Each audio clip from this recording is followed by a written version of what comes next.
do that don't take a huge amount of time because we're time poor and don't take any money and just inspire your kids to become great learners. So I'll start off now.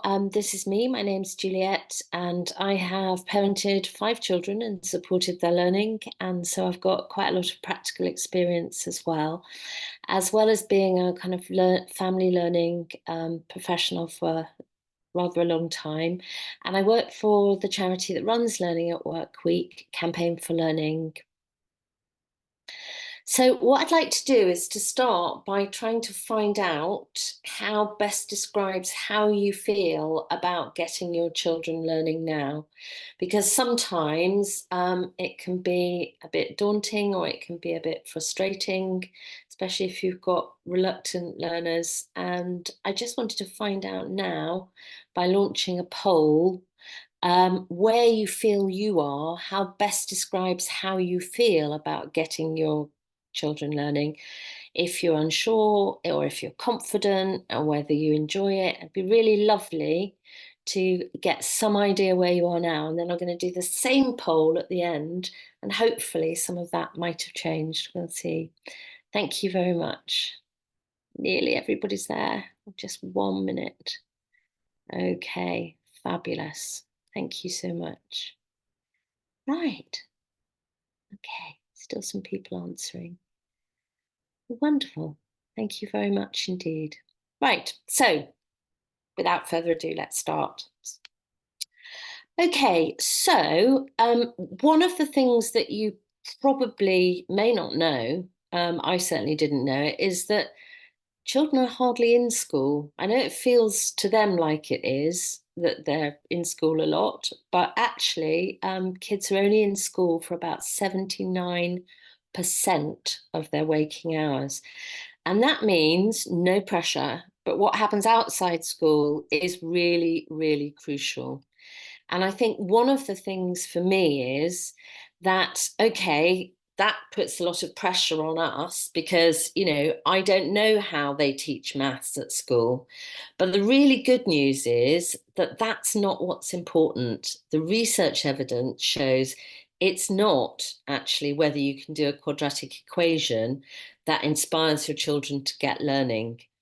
So what does the research evidence actually say? Bear with me with this because I think it's really interesting. It certainly was quite unexpected to me.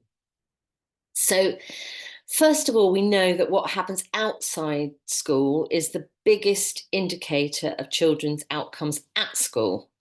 So when you look at all the data on children's outcomes, children start school if they're facing disadvantage, and you can have a lot of different ideas about what that means, but the government measures it on free school meals.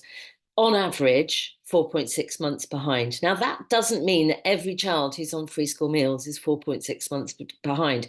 What it does mean is that a lot of the support that happens in the home learning environment makes a massive difference to children's outcomes. But the great news is that it's what parents do and not who they are or where they live. It's what they actually do. So what I'm going to share with you is some of the things that we know actually works in terms of helping children. And you can see that that kind of gap carries on if we don't do something about it as parents. So what you do as parents really matters, but maybe not in the way that you think. So what do we talk about? When education professionals talk about parental engagement, they talk about it because they know it's important, because they know that parental engagement is linked to improvements in attendance and behaviour, academic achievement, and all of those things that educational professionals are really, really interested in. And for primary school age children, it can have a bigger impact than the quality of the school. But what do we mean by parental engagement? Is it because you went to that parents' evening that your children are suddenly going to be inspired to be doing brilliantly at school? Well, actually, no, it's not. It's what happens at home. It's what you do at home, supporting learning and valuing learning, that makes the biggest difference. And even things like attending parents' evenings or volunteering in school, belonging to the PTA is not the thing that really makes a difference to how your children do at school.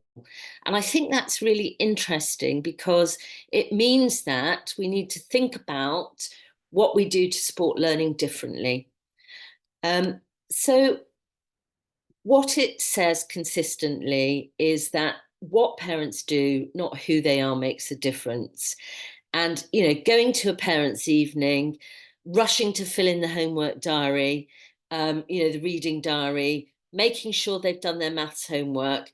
It's great that they do their homework. I'm not saying that's not important, but it's not the key thing that makes the biggest difference in enabling our kids to be great learners. So, you are, first of all, the starting point, the world experts. You know your child better than anyone else, how they think, how they behave, how long their concentration span is, what things they're interested in, and how they like to learn. So I had my eldest daughter was just loved reading. She just loved it and she just couldn't get enough of it. Even at the age of 4, if she was quiet, she was looking at books. The next child who didn't want to sit down and look at a book. If he was quiet, he would be doing something he shouldn't do, whether that was sticking cars into places they shouldn't go, or breaking something, or taking something apart to understand how it worked. They worked in different ways and they learned in different ways. So, what the fundamental thing is, use what you know about your own child and each individual child that you have to really focus on how you can support their learning, because it's not going to be a question of saying, you will read, you will sit down and you will read this, and then we'll fill in the homework diary, because actually, for some children, that is very challenging. There are tips and things that I'll share about when you've got a reluctant reader, how to enable them to enjoy reading. And there are lots of different techniques, and not starting necessarily with books at all. But fundamentally, you are your child's best teacher and their coach because you know them better than anyone else. So what you do really matters. I think for me, the main thing is to help them to be resourceful and resilient learners. And what I mean by resilient is, when you can't do something, see that as a brilliant opportunity to learn, not getting frustrated that you can't do it. And so being kind to yourself when you're working with your children, or you're talking to them, or you're asking questions, all of that. Also, there's no right or wrong answer. What works for you, you and your family is the right thing. So, for example, one of the things I'm really conscious of as a parent is being time poor. And, you really want to sit down and do this stuff with them, but actually you can't. So there's lots of ways that you can build learning in to the everyday. So when you're, cooking tea, listening to a podcast together, building stuff into the walk to school. If you've got a young child, are you doing a number hunt? Questioning, building stories, inspiring them to be curious about the world around them, not dedicated time sitting down reading a book and saying, we're going to do your homework now. That's, making learning part of everything you do as a family is the way to really embed it in a way that will work if you're time poor. But the most fundamental thing is, you as an adult do not need to know the answers to support your kids' learning.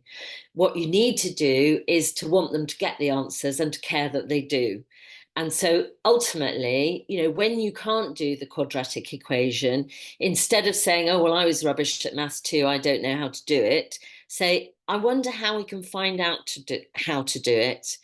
Is there somebody we know? Is there something that we can look at to find the answer? Can we get some more help? Involving them in finding the solution. And those are some of the resources that I'm going to share with you. So, Really good starting point for this is something called learning to learn, because the most important thing you can do is to motivate and inspire your children, young people, to value learning and develop their learning skills. So being ready to learn, that's the first thing. Being curious, asking why questions, asking questions of them. Why do you think that is? Being confident that we will find the answer, but how can we find it? Setting yourself goals and being motivated and being optimistic that you will be able to learn. And I got some really good videos that I'm going to signpost you to. One is, it's based on the work of somebody called Carol Dweck, which is about the power of yet. You can't do it yet, but the learning process is the most important thing. But if you're not motivated to find out about something, or even to know why it's important or care about it, then, that's the thing that we can bring to it, is help kids to be motivated to do it.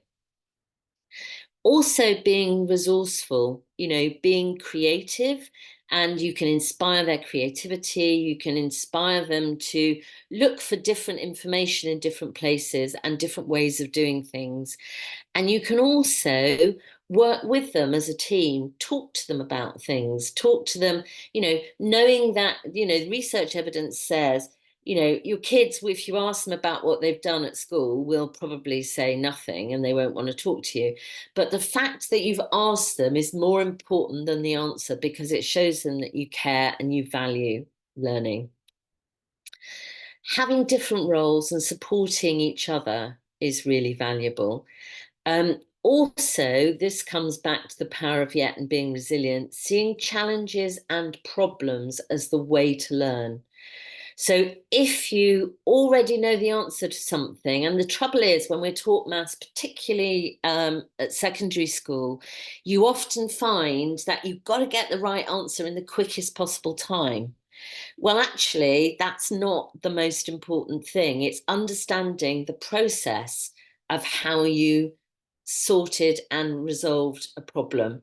So problem solving is the biggest life skill that you can learn. And if you apply that to maths homework, then it becomes a challenge. And then it becomes actually something that you feel really good about when you're able to achieve it. If you could do everything straight away, you haven't learned anything. But keeping them working hard, not letting them get frustrated, keeping them calm, trying and trying again, and then celebrating what they've achieved. When they have achieved something, celebrate what they've done. Look back on what you might do differently next time.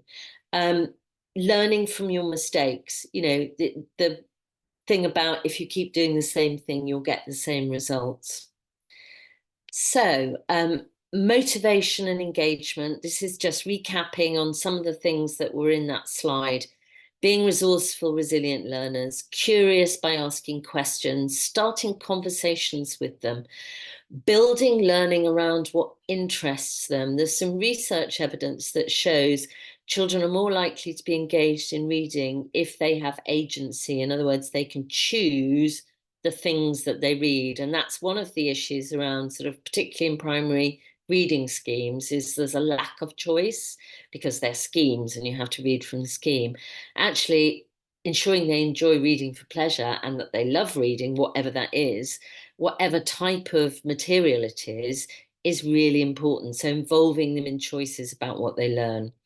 Helping them to set their own goals, because that again gives us some choices and agency, and making sure that you're mixing activities. So nobody wants kids to be sitting down in the way that they do in formal school, outside school, to be, doing things sitting down in a very kind of on task focused way. Kids can't do that for very long, any more than we can. And mixing it up, so getting physical activity outside, and then some of the more thoughtful tasks that may be involved. Also chunking the challenge. Sometimes when particularly older kids have a really big piece of work, it can be quite overwhelming for them. So the biggest solution is to sort of say, well, let's just do this bit. Let's just do this bit now. How about we focus on the introduction? What would you want to be in the introduction to this essay that you've got to write, or whatever it is? So chunk the challenge. Don't let them think about the whole thing. Or let's just do the plan for what we're going to do. And then you can do the plan and you can stop and you'll feel good because you've done some of that. They'll feel that they've achieved something. Always seeing challenges and problems as a way to learn and grow, and praising and encouragement, but being very specific, using it as a motivation to stick to something. You know, if you just say, oh, you're so great, or you did this brilliantly, without it being specific, it's less meaningful to them.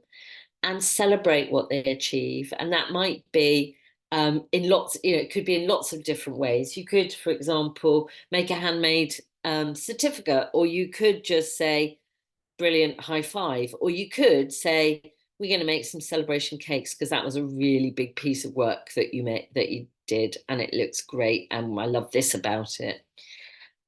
Helping them think about what went well and what they would change next time. So that's all on the kind of the what, and this is about the how. So one of the first starting points I would start with, if you've got primary age children, I would start with Sesame Street, because the power of yet in a song, you can't do it yet, but if you try and you stick at something, you'll be able to do it.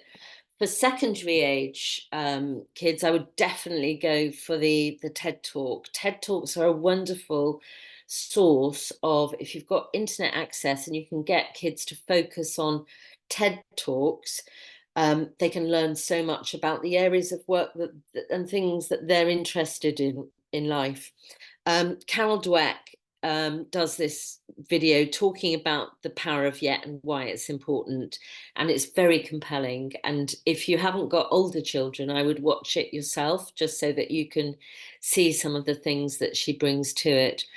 If you've got very young children under fives, there is a brilliant TED talk by a 6-year-old called Molly, which we'll send you a link to, which shows how your communication and your mirroring and all the things you do to support children's learning and development is really powerful, and that it makes the biggest difference. So we'll make sure we send you that if you've got preschool children. Oh, here she is, actually. This is Molly. It's called How Every Child Can Thrive by 5. There you go. The first thing I would say when you're setting out, once you've got all the kind of the background thinking about what's important and what matters in terms of what you do, is to focus on really finding out more about what they value and who they are and what they like. And one of these is a brilliant family resource called Design Buster that you can do together. And one of the resources within Design Buster is the Museum of Me. And the reason this is really good is because it helps you focus on your child, what the things that they think are important to them. And you can do the same. So this is something you could do together, is to create your own museum of objects and things that are important to you, and then tell a story around them. For older children, there are other activity ideas within Design Buster, but it's a great, completely free resource that's at the V&A Dundee, and it's something that you can really have fun with.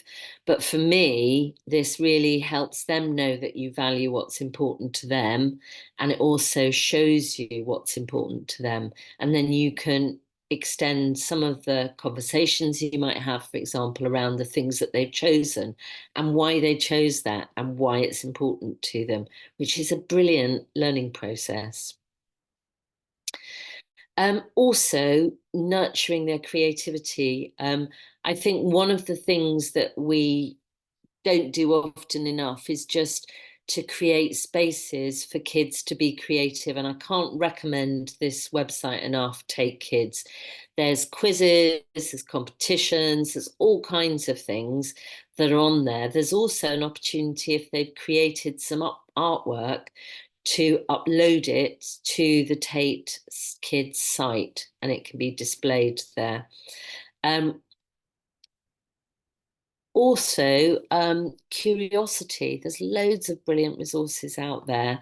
Now, it doesn't mean you've got to get covered in something sticky and colourful like this image here.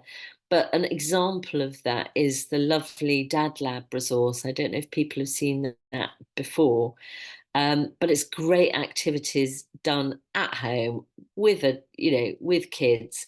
And he's got some amazing resources. He's got some viral science experiments for older kids. He's got some quick and crafty science experiments, engineering projects. And it's just nurturing this love of curiosity and understanding, that it's so easy to kind of, when you're really busy and you're working and you're tired, to not take any space to do that. If you haven't got time to do an actual experiment, ask a question. Why do you think this happens? Or something like that. You can have found the answer out together. Shall we find out the answer together? It's not about you knowing all the answers, it's about wanting to know the answers together. Of all the things that is an indicator of really good outcomes at school for children, it's nurturing a love of reading. So kids who read for pleasure are much more likely to do well academically, but also reading for pleasure is really good for your well-being. And I wanted to recommend this site because you can get some great ideas for books that you can either pick up from the library or swap books with other people, that enables you to choose select books, not just by age, but also by what your children are interested in. And that's the biggest barrier to children's reading, is that they're forced to read things they don't really want to read. If they can choose what they read, and share stories with you, and it doesn't even have to just be books. I mean, a lot of what we love reading together actually becomes oral storytelling. So just telling stories, building stories together, having starting points. If you're walking to school, seeing something and taking it as a starting point for a story. Who do you think lives in that building over there? Who do you think they're hidden away? Do you think they are lost? Do you think there's children in the house? Just stories, creating stories at every point that you do. The biggest benefit of that, particularly with younger kids, is that you end up creating a situation where they're not bored, where they're actually engaged in a story, and so they're not, accidentally on purpose kicking each other in the car or whatever it is. So nurturing a love of reading and storytelling, but it doesn't have to be books. And it's also really brilliant for children to tell their own stories, particularly if you've got a reluctant reader, enabling them to tell their own stories with comic book strips, or graphic novels, stuff like that as they get older. Lots of that stuff is a really good entry point for reluctant readers. Also creating spaces to share stories. Spaces could be creating a reading den. That's a lovely thing to do. And sitting and sharing stories, even if you're not reading a story with a child, taking an interest in a story, looking at the pictures. We did a wonderful thing with Danish children's books that nobody could actually read any of the text in because none of us spoke Danish. But we were asking the kids, what do you think's happening in this story from the pictures? And they came up with the most imaginative and creative ideas for what was happening in the story. Also, if you have got kids, who really struggle with sitting down, don't force it. There's lots on Core and Beanstalk, lovely resources for helping your kids grow a love of reading. And I think the main thing is, as soon as you're forced to do something, you know, you have to read this book tonight, it sucks all the joy and pleasure that you might have had from sharing a story. And when they've had enough, that's enough. So go on to the questioning, asking them questions about what did you like about it, or didn't you like that, or did you not like the story? What about the characters? What did you think about them? Don't force kids to read, because as soon as you do, that kind of is the thing that destroys reading for pleasure. Um, Another thing that I think is really important is to think about how you can build their kind of well-being and resilience. Because if kids are feeling well, then they are going to be really effective learners. If they're feeling stressed or anxious, they're not going to be able to learn properly. So thinking about how you nurture their well-being, and actually your well-being too, is a big part of this, because if you're stressed, then you're not able to be the parent that you want to be all the time, and none of us are. This is a lovely resource from Action for Happiness, and it gives you every single month, there's something, a calendar with some absolutely free activities that you and children and young people could do, something every day that you could share. So, you know, very simple things. You know, for example, on Thursday, the 2nd of May, focus on what you can do rather than what you can't. Send a photo from a time you enjoyed together to a friend. You could share that together. So lots of the things in the calendar, and these are updated every single month, are really lovely things that you can do to support your child or young person's learning. It's a beautiful resource. It's very simple to use. You know, looking up at the sky. So, you know, counting clouds, counting bubbles that you blow, all sorts of very simple things. Um, find a quote that's inspiring to you that will give other people a boost. There's lots of lovely things in there. And being calm, supporting your children to regulate their own emotions and not be frustrated when they're learning is one of the most fundamental things that you could do that helps your children. Um, when you won't know the answer to everything, you know, encourage their commitment to learning.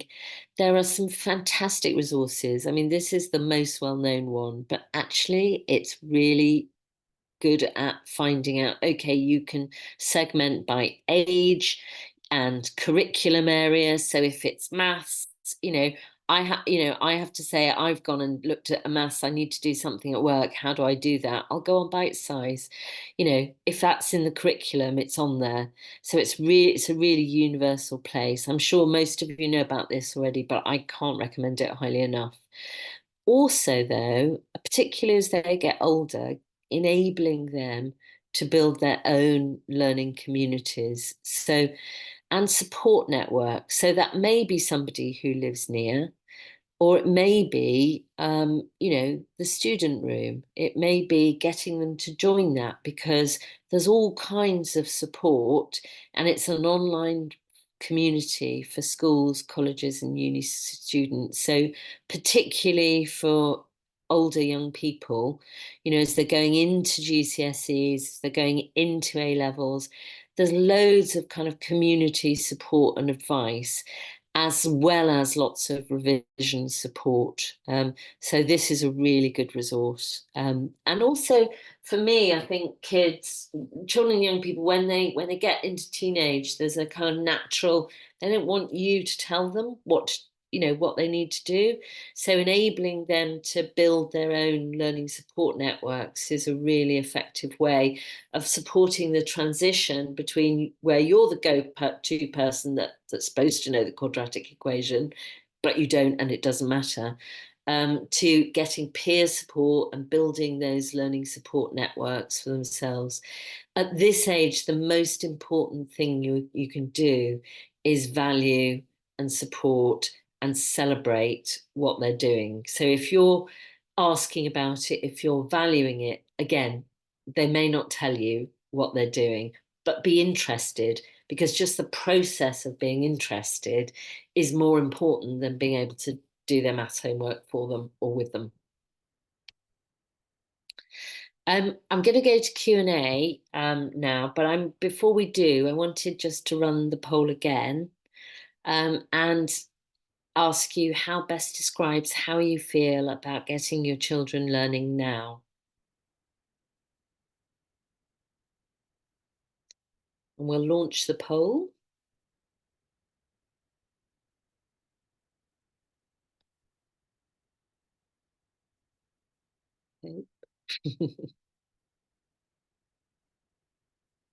Jules, could we launch? Oh, lovely. Thank you very much. Thank you.